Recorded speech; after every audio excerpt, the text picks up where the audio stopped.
Outdoor adventure won't wait for engine problems. Things like hard starts, rough performance, and lost fuel economy are often caused by fuel gum and varnish buildup. Seafoam can help your engine run better and last longer. Simply pour a can in your gas tank. Hunters and anglers rely on Seafoam to keep their engines running the way it should the entire season. Pick up a can of Seafoam today at your local auto parts store or visit seafoamworks.com to learn more. There's nothing like snook hook sets at dawn or catching a tarpon in the moonlight. Find your next fishing trip made easy on fishingbooker.com and experience the magic of the Sunshine State or any other destination on your fishing bucket list.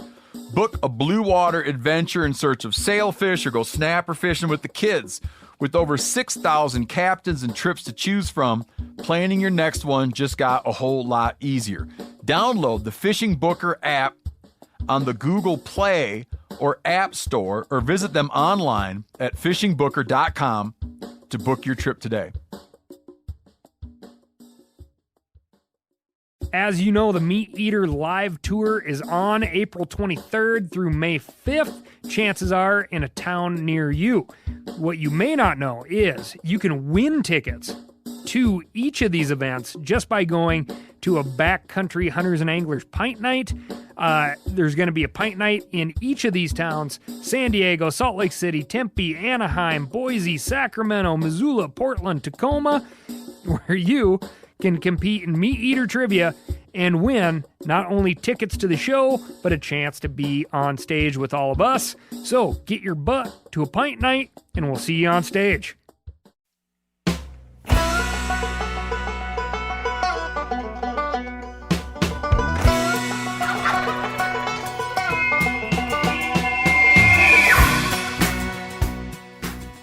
Welcome back to Cutting the Distance. Today's guest grew up in Nebraska as a ranch kid and started hunting deer, turkeys, and calling coyotes at a very young age. In high school, Jordan Budd taught herself how to run a camera and began filming her friends and her own hunts, which grew into a profession when she started filming the western hunts for sheep, elk, and mule deer.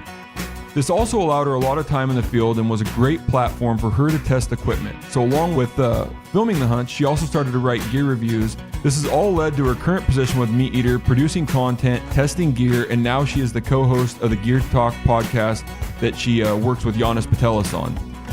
Aside from the media, she also runs an outfitting business in Nebraska on the ranch that she grew up in called Running Water Hunting, where she guides and hunts for deer and Merriam's turkey. Welcome to the show, Jordan. Thanks, Jason. Thanks for having me on, man.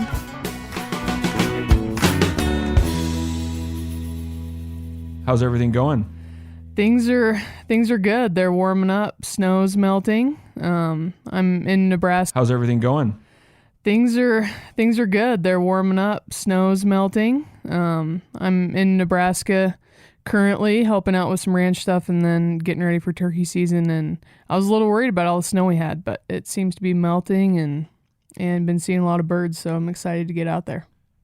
Yeah, so you're talking a lot of snow in Nebraska as well as Idaho? Yeah, and it pretty much, I've been here for about a week, and about the time I left Idaho, it really cut loose and started snowing there. So, yeah, it's been a little bit of a shift. Yeah, it looks, I've seen pictures, and it looks like people are trying to dig themselves out in a few places in Idaho and Montana, and, turkeys, hunting's going to be interesting. I think your snow line's going to be a lot lower, but I'm starting to really worry for our deer and elk. I've seen lots of videos in Utah and Idaho, and people having to do some supplemental feeding. So hopefully we don't lose too many. And just pictures on social media as people start to head out in the woods and maybe look for horns, like a few too many deadheads showing up. It's been a tough winter on them. Yeah, it's been really difficult, but things are good. Good. So like all of our podcasts, we're going to start off with a few listener questions I'm going to throw at you. And if you have any questions of your own that's to our listeners, feel free to get a hold of us on social media, send us a message, or you can email us at ctd@phelpsgamecalls.com, and we'll do our best to get your questions aired. So the first question we have is from Alan Rogers. He was asking, what does your layering system typically look like for spring turkey? So I'll let you take that one on first and see what you come up with. Yeah, so typically here we're looking at 30 degrees in the morning, maybe even a little bit colder, and then getting up like into the 50s. We might be hitting 60 degrees as we move on in April. So I typically just wear like a midweight style pant. The corrugate guide pant is what I like to use. And then I like the Wick hoodie is been a staple piece for me in pretty much everything. I really like to have that little lightweight hood on there. And then I go with like an Origin hoodie, so just a midweight fleece over the top of that. And then a Catalyst jacket over the top of that. That pretty much rounds me out. If it's, like dipping into those 30s in the morning, I'll put like a Brooks vest or like a lightweight puffy jacket underneath my Catalyst jacket. But that pretty much will get me through that first little bit of coldness in the morning, and then it seems to heat up pretty quick, and especially if we're moving. So that's what I use. Yeah, and I'm very similar. Corrugate guide, it seems to be kind of just my go-to pant. And then if I need to, if it's getting really chilly, maybe throw just a wick layer on under it, just a base layer on. I will go to just like my Chamberlain, coat, if needed, over the top of everything. Of course, we have to cut our noise. It's a little bit of a noisier piece, so we have to be a little bit more cognizant of our movement. But very similar to you, we've got the hoodie on. I like to be able to get the wind off my ears, my neck if needed. I used to wear the Klamath hoodie, but now it's switched to the Origin as things have kind of changed. And then, on top of that, we'll either throw the Chamberlain, or if it's not too cold, I'll just stuff it back and carry it around. Usually once the sun comes up, things warm up a little bit. But yeah, very, very similar. One thing I've been doing also is just like in addition to the lightweight hoods, is just like a gaiter seems to be a little bit of a game changer as well for me, because I now use that as my mask, but it also helps like just keep that cold air off of my neck. So I also make sure that neck gaiter kind of goes with me everywhere. And there's a couple different weights. Yeah, I like the really light one. Is that the one you use? Yeah, that's the one I use the majority of the time. Yeah. I do have the heavier one, but usually just that real light one, so I can keep it around my neck most of the time. But I use it for my mask now as well. When it comes time to turkey hunting, I'll just pull it up and that acts as my mask. Even though the Origin hoodie now does have a mask that comes out of the hood, I just usually, there's too much movement. I like to be pretty mobile and it's usually pull my mask up at the last second, so I don't want to be pulling my hood down and get my hat rearranged as I'm trying to get that mask over. Yeah, sweet. It's great setup.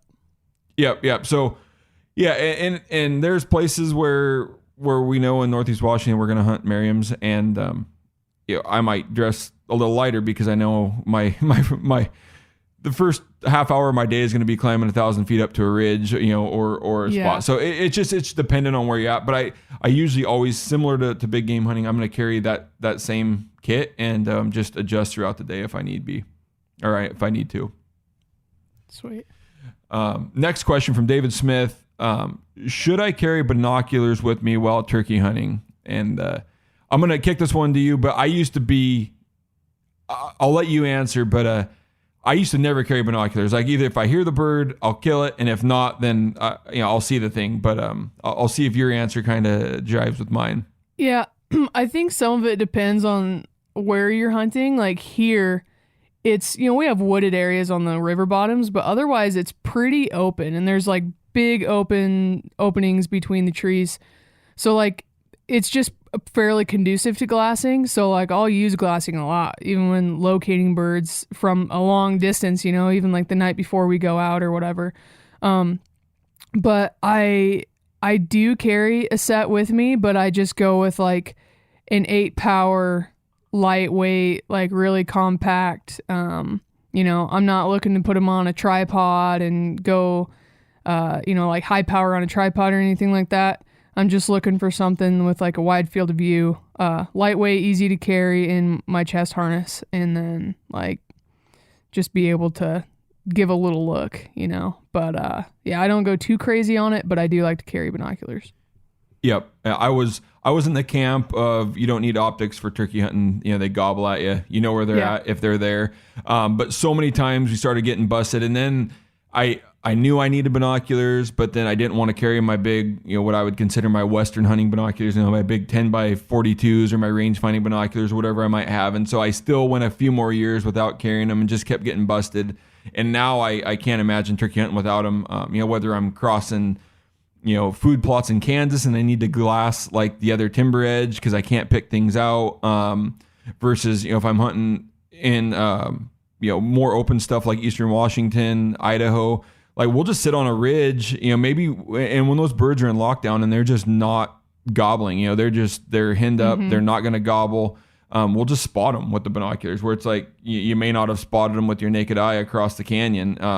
They sometimes are easy to spot, but we've, similar to spotting, mule deer that are in tough to see areas or in the shade, we're able to just spot turkeys, and that kind of gets us back in the game. So, like you, I carry a very small pair of 8x32s. They have a spot in my chest rig. I can still carry my calls, and I'm always carrying binoculars with me now when I'm in the turkey woods. Sweet. Yeah, they're nice to have, man. Yeah. So that kind of wraps up our 2 listener questions. Once again, if you have questions for us, for my guests, for myself, please email them to us at ctd@phelpsgamecalls.com, and we'll do our best to get them on here.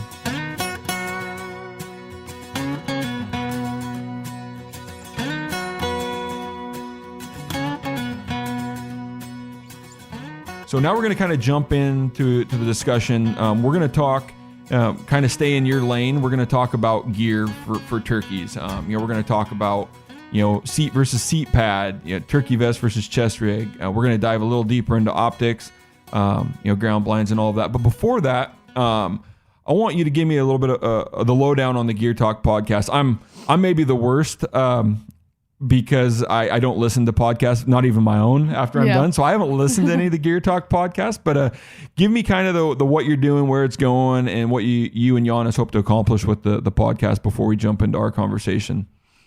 Yeah, so there's a lot of podcasts out on different networks now, and a lot of times they're hitting gear on like one episode, but there wasn't a podcast that was really talking a lot about gear, and I think that that's something that people really like, is they like hearing your kit and what you're using, and it helps them narrow down. There's so many options on the market, like it helps them narrow down a little bit, of what they really actually need to buy. And that's really what we wanted to do with the podcast, was just have it be a source for that consumers can go listen and get a little bit better idea of like what they actually need for an upcoming hunt and what they can get by without. And then also just be a really educational platform to how some of this stuff works, because a lot of this gear we're using is it is technical, and there's a lot of thought and process that goes into it, and new materials that do different things. And we wanted to give a platform to be able to have experts on, to talk about breathable laminates and to talk about DWRs for your outerwear and why it's important to wash those, because it can revitalize the DWR and just make your clothing perform a little bit better. So that's really what the podcast is about. We're doing some stuff. We got some stuff coming up that's going to be really interesting. We got soft shell jackets from, of course, First Light, but we also have them from KUIU, Sitka, Arc'teryx, Stone Glacier. So we're going to do kind of I don't really think like a head-to-head, but we're going to go through those jackets, talk about fit, talk about some of the materials that they use and the ideas behind them, and just give folks like hopefully a place to go that they can be like, hey, I've been looking at these jackets, like these are kind of how they fit. This is the difference in some of the materials and just the idea behind like what they built them for. And so yeah, we're doing things like that with those jackets. We're going to do pants eventually. We're going to do like backpacks.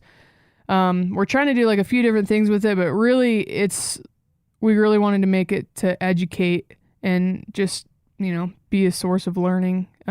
So consumers can like better make a decision on their purchase.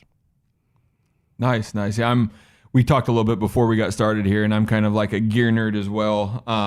Especially early on. And once I feel like once I figured out my gear, I kind of just settled in and don't look at the new stuff as much. And that's where I think like a podcast like yours, if I was to listen, if I was somebody that hadn't figured out my gear and didn't want to spend a bunch of money like we have in the past to kind of figure it out, you could tune into a podcast like that and just kind of get the lowdown, and people that have touched, felt, and used all this gear in the field. Maybe save a few bucks and make sure that you're getting good gear that other people have reviewed. Not everything's going to work or fit and function like it does for you and Giannis, but I think you can get a pretty good sense on what's going to work and like I say, cuts a lot of costs out of trying it all for yourself.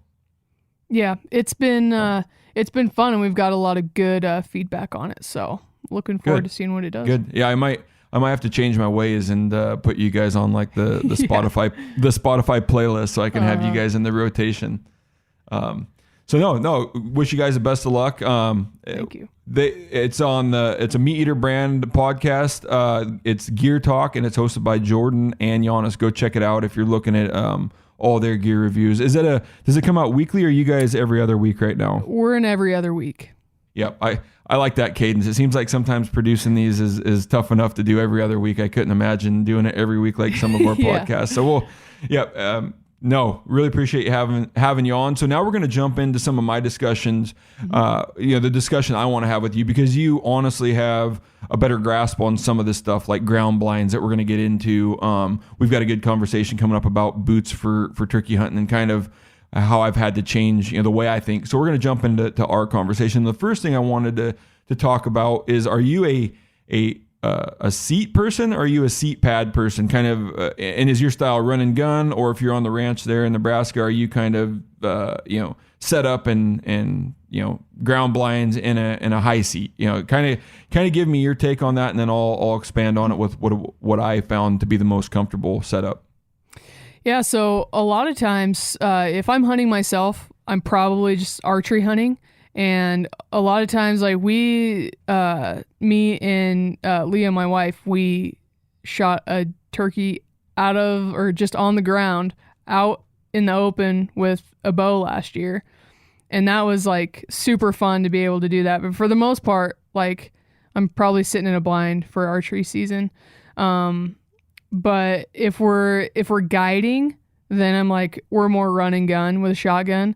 I've mostly been a seat pad person, but now that I've gone to something more like a chest rig, I don't always grab it. I seem to forget it, so I just haven't been using one. And when you were talking about the little chair that you've been using, I want to hear more about that, because I think that's what I need to do. Yeah, and so I grew up with a new turkey vest every other year. For some reason, the young guy thinking that turkey vests mattered, or the butt pad was going to get better.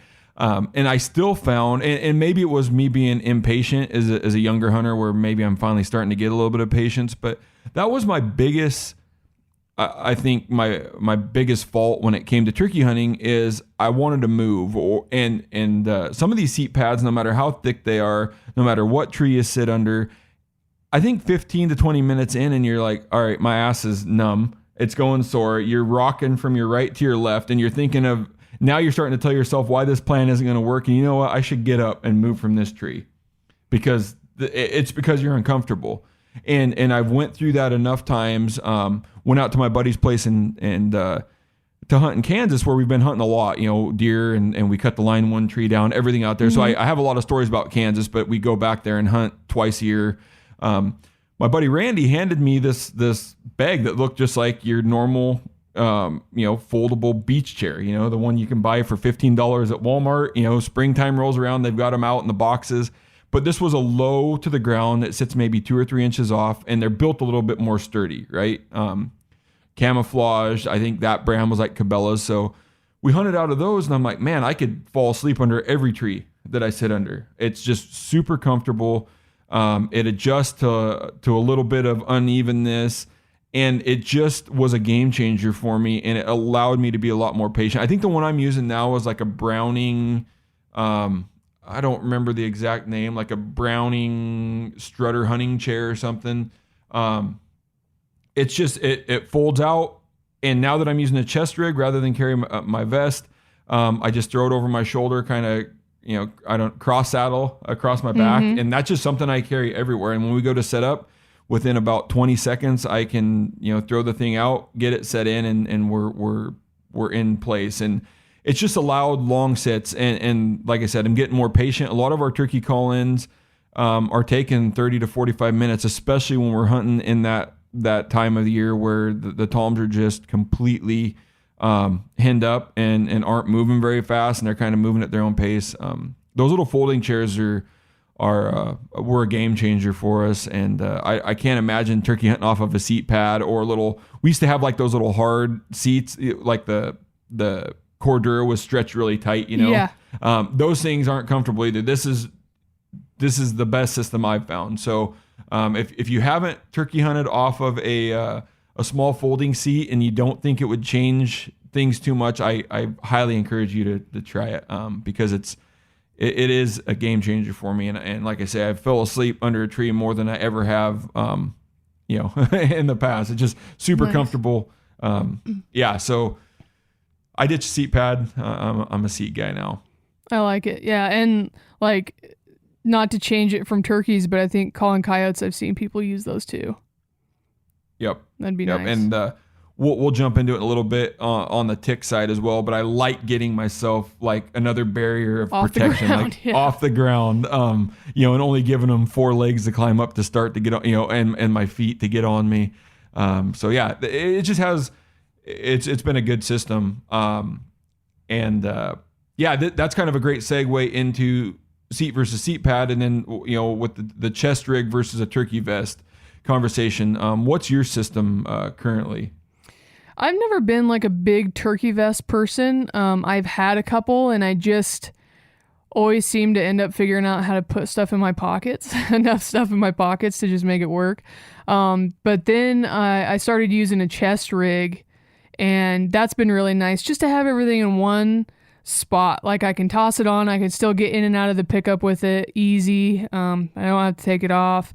Everything's just in one spot, and really, like when I'm done with turkey season, like the thing gets put on the shelf, and then it's like I pull it off the shelf, and pretty much everything is in there that I need. So yeah, that's what I use, a FHF, just the regular chest rig, and then I put an E4 pouch on the front of it this year just for a little bit extra space for like my headlamp and stuff like that.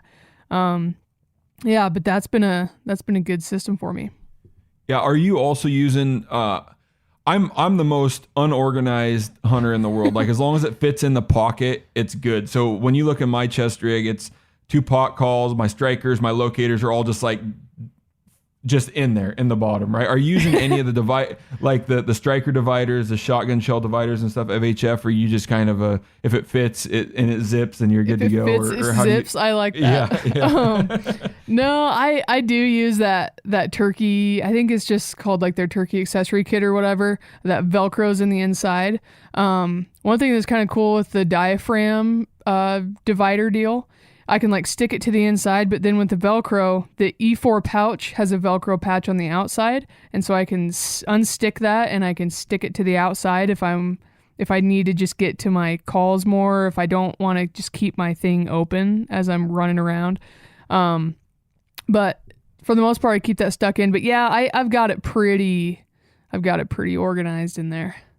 Yeah. I they sent me all the turkey accessories, and I haven't ran it. But I'm gonna try to do a better job of setting it up. And I wanted to touch on turkey vests just a little bit. As I mentioned earlier, I had all kinds of turkey vests growing up, and I got to the point where I had to have 17 pot calls, 14 strikers. I had 2, it's like you just had to fill up every pocket. And then when it was time to like, where did I put my scour pad or my chalk? You're like, oh, it's inside the front left pocket, 2 pockets deep, and then the zipper that's inside. It's like you couldn't find anything.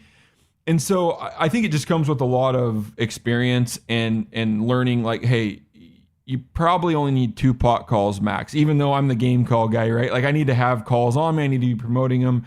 But you're like, I can probably get away with maybe a box call if I want to use it on this hunt. Is it a windy day? Is it big country?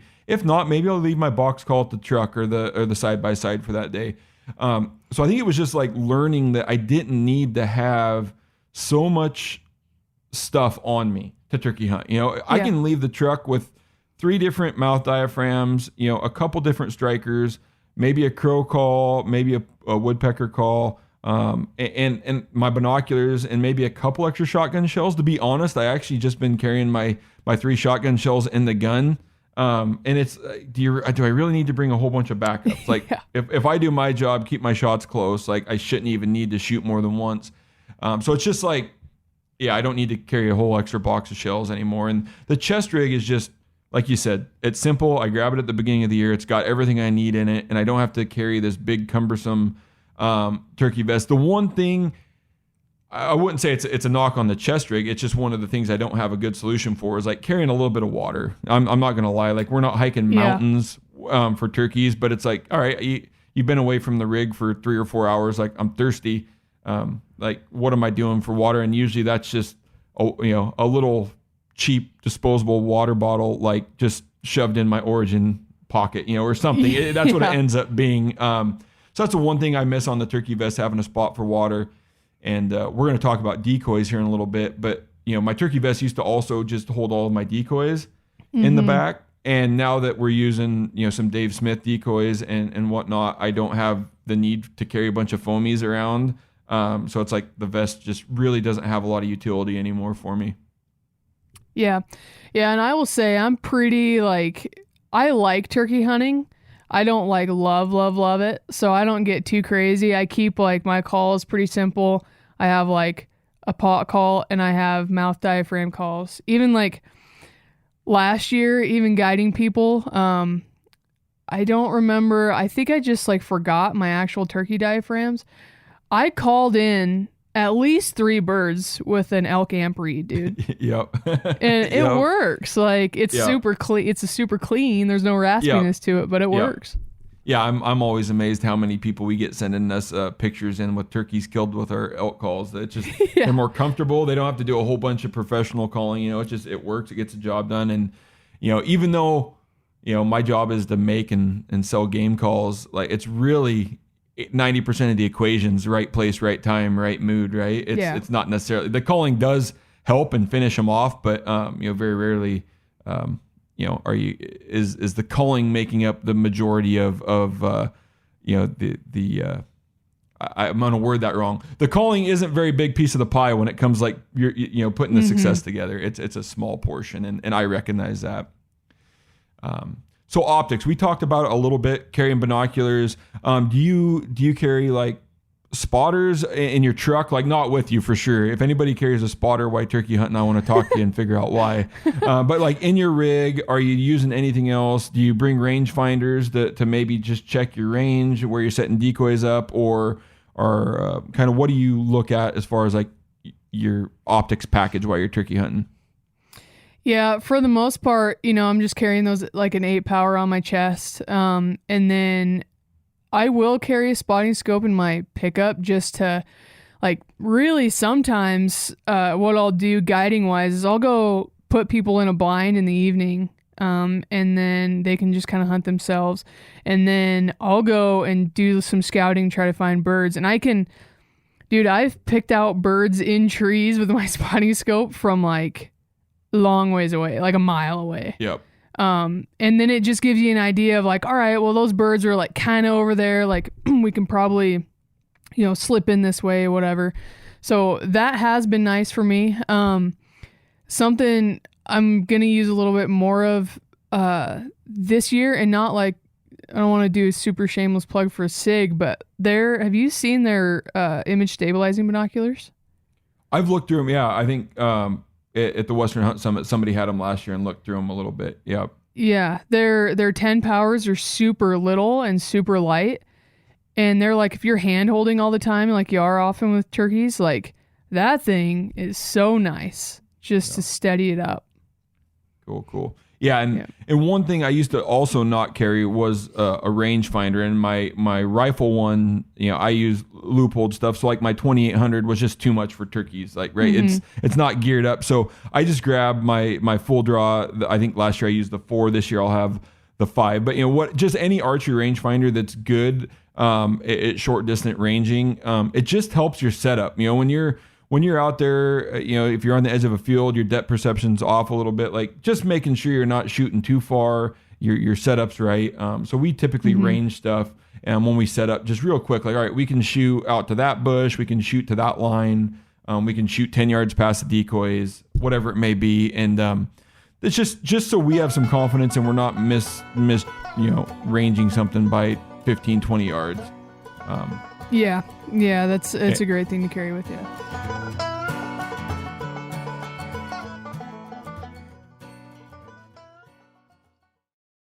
We've all seen plenty of gadgets and fads come and go, but here's one product that stood the test of time: Seafoam Motor Treatment. Lots of hunters and anglers know that Seafoam helps engines run better and last longer. It's really simple. When you pour it in your gas tank, Seafoam cleans harmful fuel deposits that cause engine problems. I'm talking common stuff like hard starts, rough engine performance, or lost fuel economy. Seafoam is an easy way to prevent or overcome these problems. Just pour a can in your gas tank and let it clean your fuel system. You probably know someone who has used a can of Seafoam to get their truck or boat going again. People everywhere rely on Seafoam to keep their trucks, boats, and small engines running the way that they should the entire season.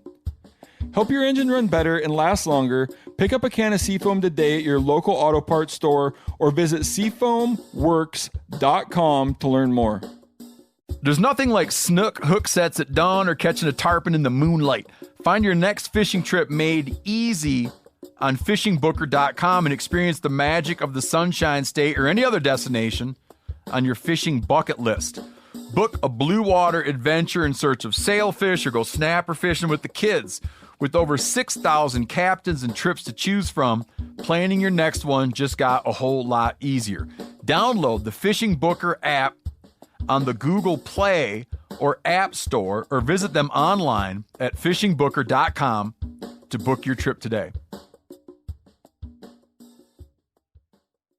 As you know, the MeatEater live tour is on April 23rd through May 5th. Chances are in a town near you.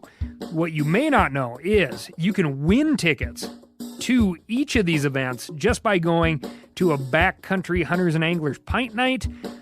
There's going to be a pint night in each of these towns: San Diego, Salt Lake City, Tempe, Anaheim, Boise, Sacramento, Missoula, Portland, Tacoma, where you can compete in MeatEater trivia and win not only tickets to the show, but a chance to be on stage with all of us. So get your butt to a pint night, and we'll see you on stage.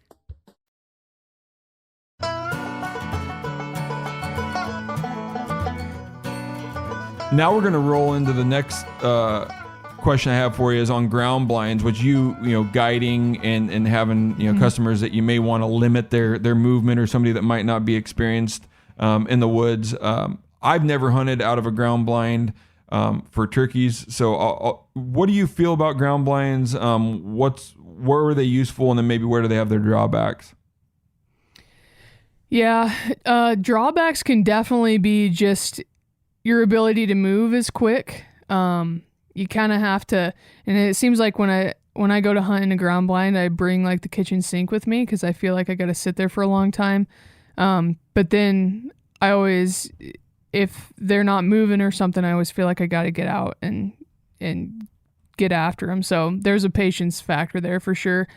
But I like ground blinds for, especially if the birds aren't moving. Something that, or aren't talking, sorry. If they're not talking, I can set that ground blind up in a spot where I've just seen turkeys go by a lot or something like that. And sometimes like you just got to wait them out. And sometimes, clients always come in and they want that like gobbler running in from a long ways away and they want to get the whole experience. But the reality is it just doesn't always happen like that. And so you got to be able to adjust.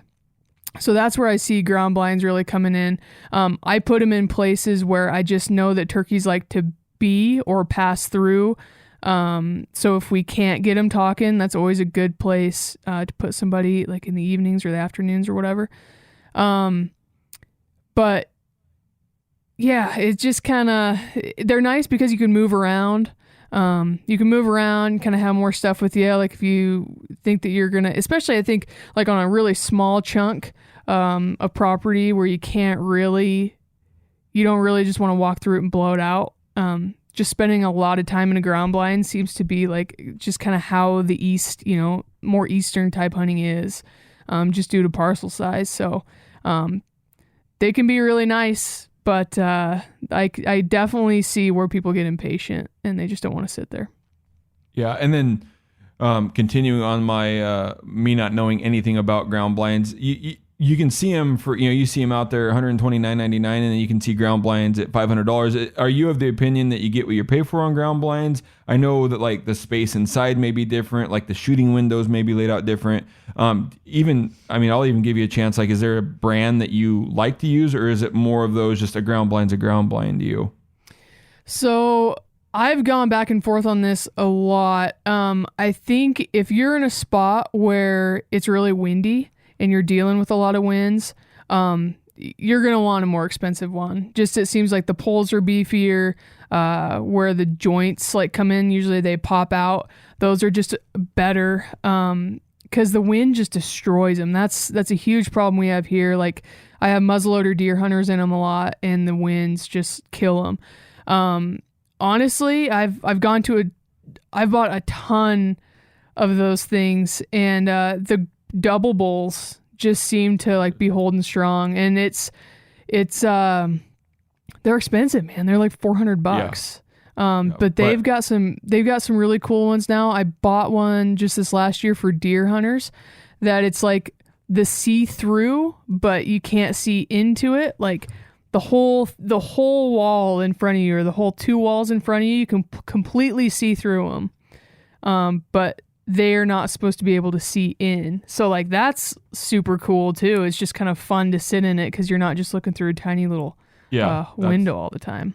That's awesome. I hunted a little bit out of them. They were elevated ground blinds, but the ones in Kansas, they had more of like a metal structure, and then they were screwed down to like a pallet or like a platform. But yeah, those ones are like frustrating because you would have deer running from your right and you could hear them, and then they'd pop in front of you. It's like, man, I wish I could see. It almost like, I don't want to say it took away from the experience, but it did take away from the experience because I was limited. I could only see, 90 degrees out in front of me, nothing to my right, but yet, yeah. So it would be cool to have like that double bowl system you're talking about, where you can actually see through and see everything versus out strategic windows that you have open. So.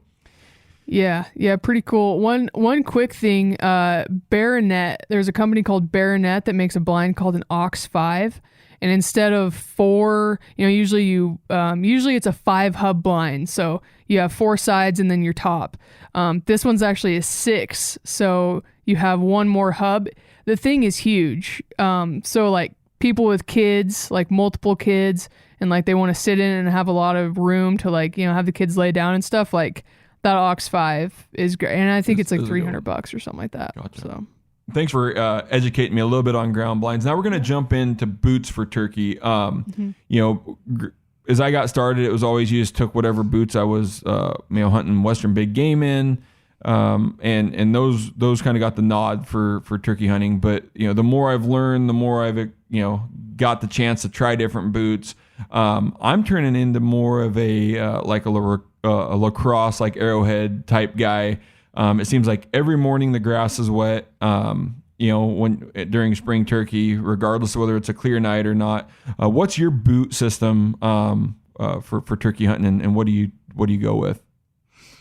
Yeah, so here we're not really dealing with like swampy type stuff in the spring. The ground like hardens up pretty quick. So I'm kind of the same, honestly, just like even a flexible pair of boots, like not even really a mountain boot, just like one that's pretty quiet when you're walking, just like a comfortable, nice boot.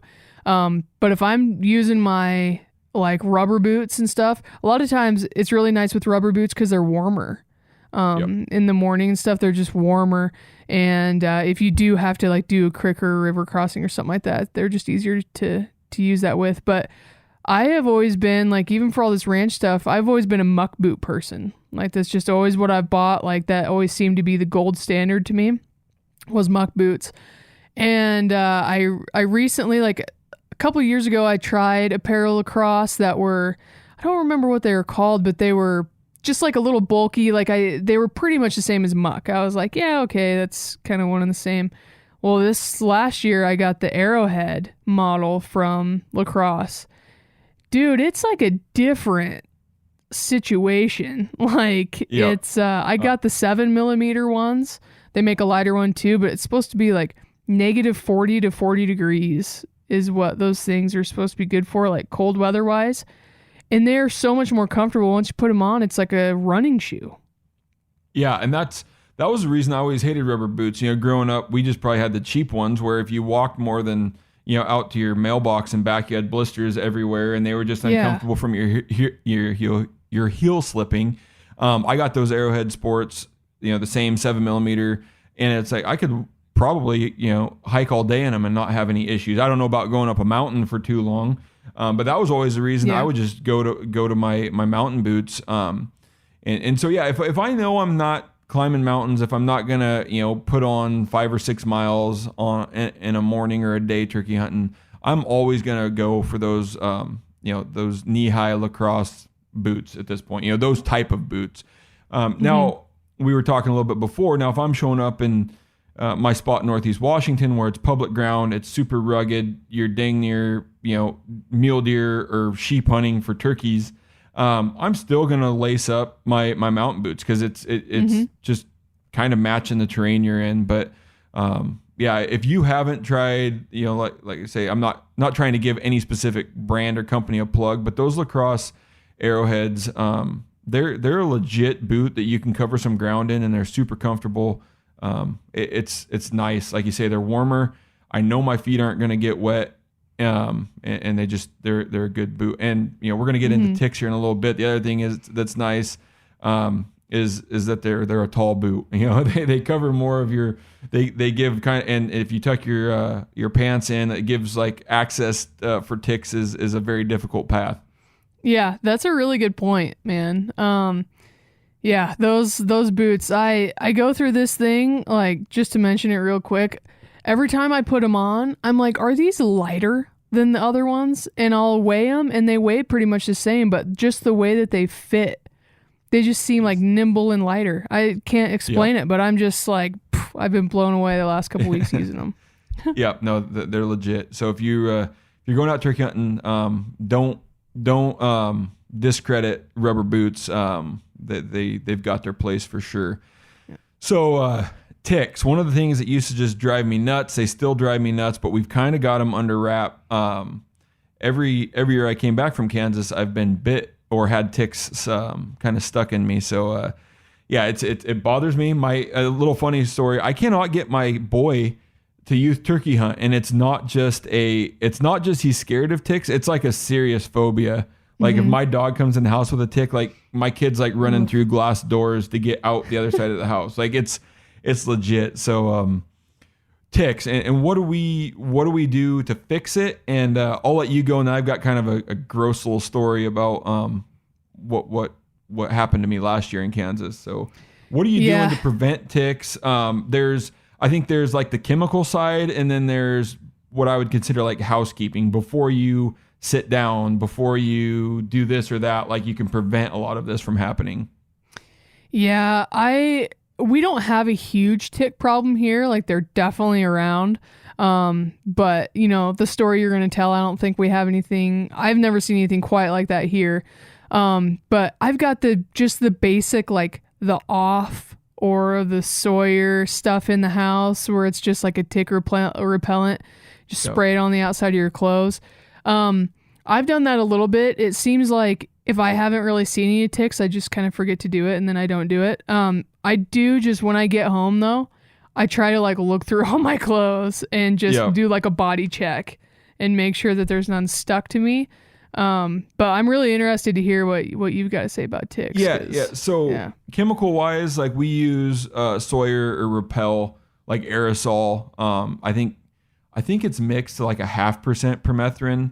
I know you can get higher concentrations off of like Amazon and stuff. I am in no way condoning like the safety of that here on the podcast, but there are ways to get it in like higher concentration. But yeah, we lay out all of our gear. When we get to where we're going, we spray it down. I think it lasts like 2 weeks and it makes it through washings and whatnot. So that's really helped. I got like some weird, I sprayed my gator last year because I was always worried like if something landed on my shoulder or came off the tree.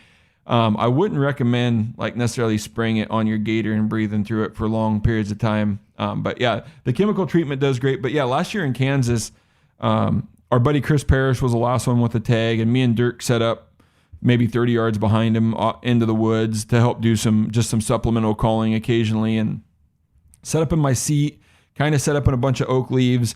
And I could see that I always wear my gaiters as well, as another, if I'm wearing leather boots or I'm not wearing my rubber boots, like I just want those ticks to have like a crazy path to get on me, if possible. We're sitting there and I start to see some ticks like crawling up my leg, like visually. I'm like, well, this is interesting. But you could watch them get to like your knee and they get kind of almost what I would consider drunk. They would start walking crooked and then they'd walk to the side of your pant and like literally just fall to the ground. Like the permethrin was killing them by the time they got to my knee. And then I must have sat in a nest, a nymph nest or a midge nest. Like they were mostly babies, but I had a couple big ones. And then I realized that I was sitting in a Lone Star tick nest, which is, for those that don't know, those are the ones that carry the alpha-gal syndrome, where when they bite you, you can no longer eat red meat. So now I no longer cared if Chris Parrish ever killed a turkey. I was getting up and moving once I put it all together. But yeah, and it's not my place to tell everybody about that, but my research that I did is you got about a 3% chance if a Lone Star tick bites you that you're going to get that alpha-gal. And I'm like, it's not worth it. So I picked up my seat. Some things I could have did there better, like cleaned out the area when I first sat down, get rid of all of those oak leaves and gave myself, maybe a 6x6 area to sit down, which maybe would have helped. But yeah, that permethrin, I said 100 ticks earlier. I bet you I probably had realistically 50 to 60 climb up my leg, and none of them made it past my knee. So the permethrin works. It works well. Like I said, I was always worried about something coming in through my neck area, so I sprayed my gator down, which is always kind of tucked in there, and I didn't feel real good after a couple of days, and I don't know if it was that or maybe I was sick, but I'm definitely not a medical doctor, but permethrin works. Everything else is like just extra precautions, like tucking, a shirt into your pants and cinching your belt up pretty tight. Like we talked earlier, rubber boots, put your pants inside so they then have to, a long way around. I've even went to, putting like elastic Velcro straps like around my wrist just to keep things really tight. Just extra precautions, not necessarily gear related, but just prevent any of that stuff from happening. So we talked a little bit earlier about vest versus chest rigs. We kind of talked about where vests maybe were a little bit better carrying decoys. Are you bringing decoys in every turkey hunting situation, or are there certain setups where you're going to bring them? And then what decoys do you tend to use? For the most part, especially during shotgun season, I'm just like not using one. We'll try to do that. We'll just try to not use one. Just helps you like move setups quicker. And then sometimes, I don't know, maybe if it's just the way that I set them up, but sometimes, man, they might see a decoy and then just skirt you. Like they won't commit to it for some reason. So that deal, but I just have a DSD hen that I use most of the time. I've got some other cheaper ones that are like a Jake. You could put a fan on it. I gotta be honest, I don't like super nerd out about all the different setups and all that stuff. I've got the hen, those ones from DSD, like they look so realistic, like pretty realistic looking hen. Like if I need a decoy, that's pretty much what I'm using. Yep. I've got a buddy that, Eric Broughton, who was on the podcast last week, he's got a couple like real life stuffer hens, and I've seen But just like you, I've seen them not work in situations where I almost wonder if we didn't have any decoy out, if it would have worked better. You always hear about people like with a Jake and a breeding hen setup, and I just feel like at times they have worked, maybe even like detrimental to the situation. But then, like last year in Kansas, we were on a field edge.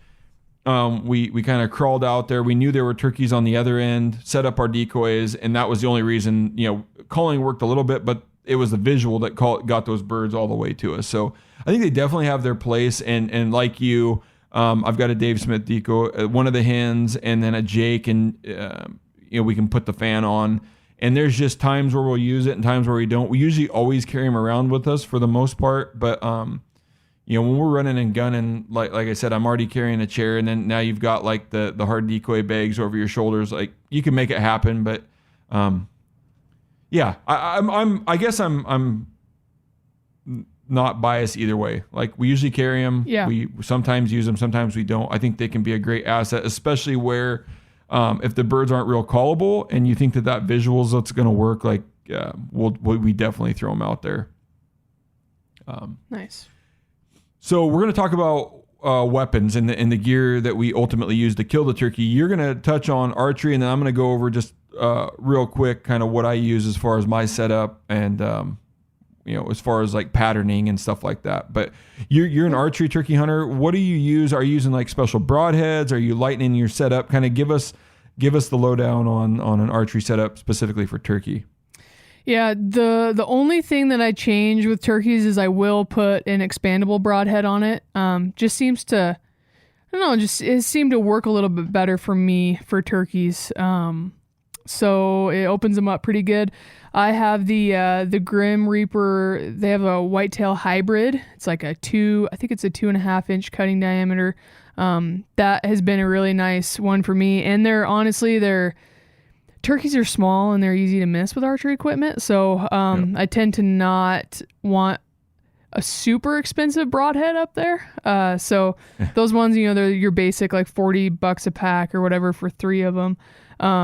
So I snag those. That's pretty much all I change. I don't do like a big change difference on my archery setup from turkeys to like target shooting, like 3D season to then going into, elk season. I don't really change anything up like that, but the broadhead is something I do change. Gotcha. So you're just using more of what we would consider like a big game expandable. You're not going to like whatever the turkey guillotines or like these big 4-inch cutting diameter. You're just sticking with something that's more accurate and smaller expandable. Yeah.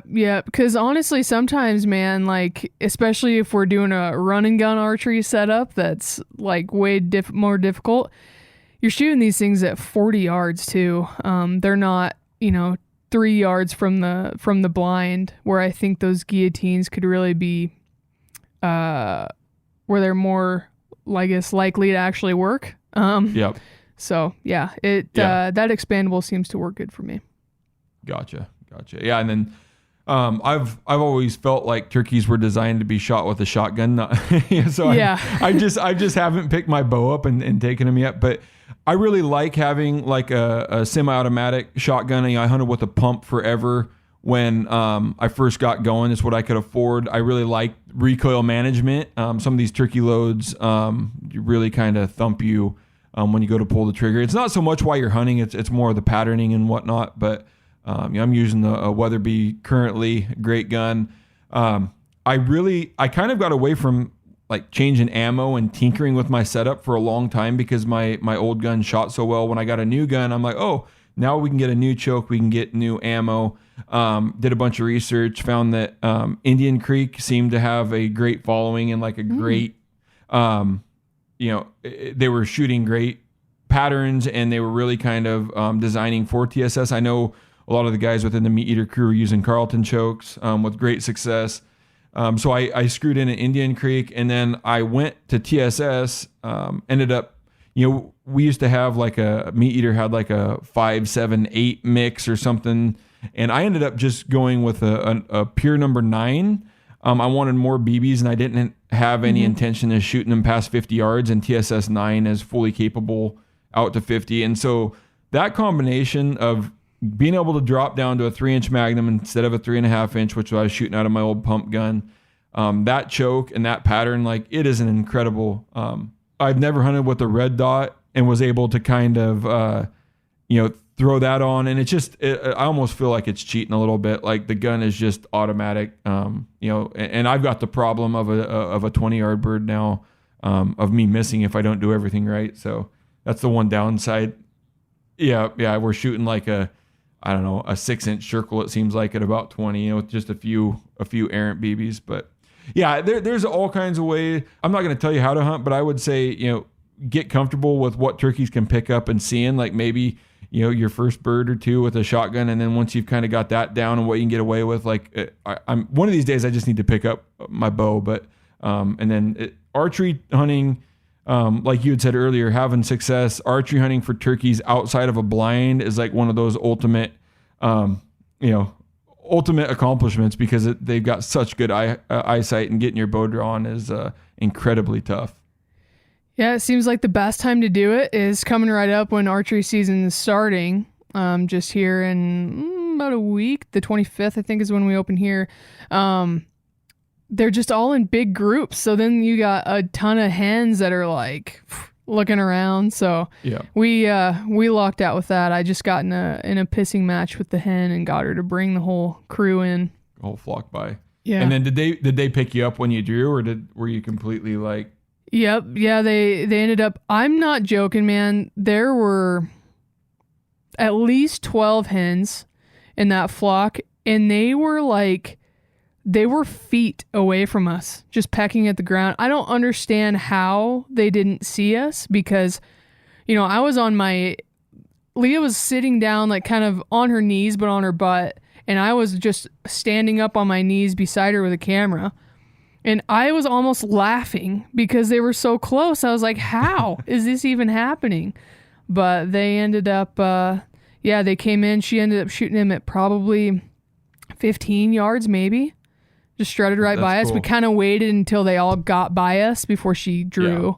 Yeah. But yeah, they picked us up when we drew, that's for sure. Yeah, that's cool. So, and then the last thing with gear, which this is going to be a shameless plug for sure, is calls, right? Everybody, when you think of spring turkey hunting, everybody's got calls in their hand. The whole idea is to interact, and we've got our owl calls, we've got our crow calls for locators, we've got our MeatEater X Phelps turkey lineup. One thing I just wanted to highlight here, which I feel is worth mentioning, is if you haven't checked out like our small batch pot calls or our small batch owl hooters, we joined up with James Harrison and Steve Morgenstern this year. I wanted to just build the absolute best sounding, most durable turkey calls we could. And so Steve Morgenstern knocked it out of the park, gave us some recommendations, really tweaked the specs on some pot calls for us. So we have an aluminum inside an Osage, but we went with a lot thicker aluminum than most people use on their calls. And that aluminum is just a smoking call. And then we built a green slate inside of a teak pot. And teak is just one of those woods that's, it's a reason why it's used in marine applications all the time. It's, extremely durable, decay resistant, rot resistant. And then green slate is an amazing, surface to be used. And then Steve assembled all of those, tested them all. And those pot calls, in my opinion, are as good as it gets.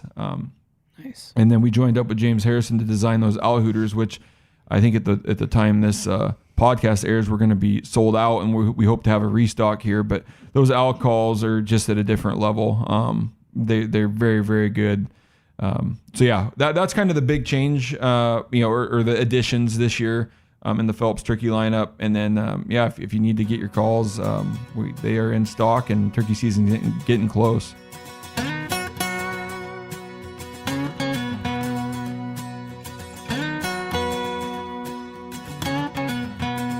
So in closing, what is one tip you feel would give turkey hunters better odds at finding success this year? From a pure filling your tag success standpoint, don't be afraid to switch things up. Kind of like I was talking about, if they're not talking for some reason or another, like you might not be able to change that So I think a combination of don't be afraid to change things up and patience can both really help. Yeah, and that's a great tip. Like, as much as, especially me going out there, it's to use the calls. But one time we just hit it wrong in Kansas where we could see birds and we were hitting them with every locator we had. They had no intention of ever making a sound. Well, it's like the hens were feeding down to us. And it's like, well, I'm not opposed to shooting one when it walks by us, right? And so it's just like changing your strategy. Like, we could have probably sat there and called and we would have scared them off, or those hens would have changed their pattern.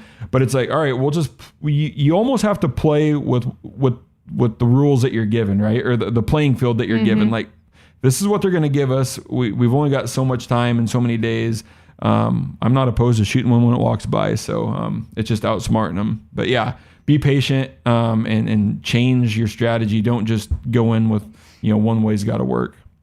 Yep. Yeah, absolutely. I think that's where, like, your ground blind can come in, just being able to chill there and be a little bit more comfortable and move around a little bit more while you're being patient can help a little bit. But, then there's certainly people that just want to shoot.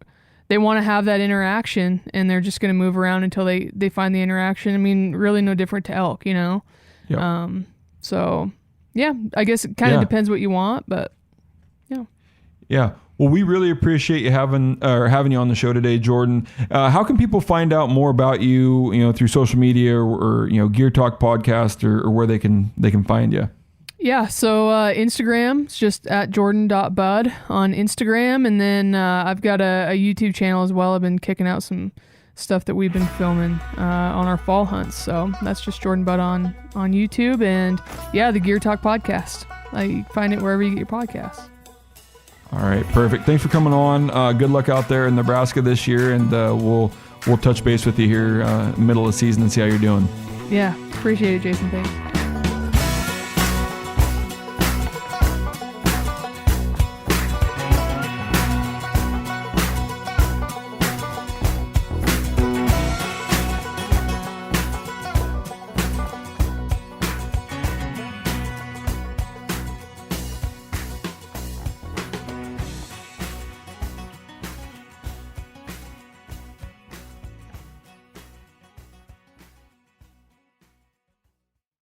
Outdoor adventure won't wait for engine problems.